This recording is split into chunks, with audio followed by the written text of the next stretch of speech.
To set your phone to read type characters aloud in phonetic alphabet in Samsung Galaxy S23 Ultra, swipe down the top of the screen and then tap setting icon. Scroll down the screen to find general management. Tap general management and then tap Samsung keyboard setting. Scroll down the screen. Tap swipe touch and feedback. Tap speak keyboard input aloud.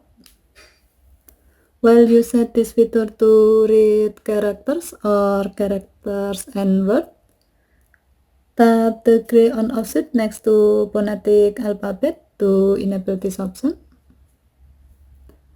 When the switch turns blue, it means that this option is on.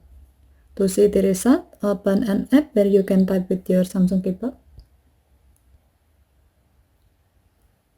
Now type something. T Tango, H Hotel, I India, S Sierra, space. You can hear that the phone will read the characters you type in phonetic alphabet instead of the letter name. As the example, if you type P, B Bravo. the phone will read it as Bravo. Okay, thank you for watching. Have a nice day.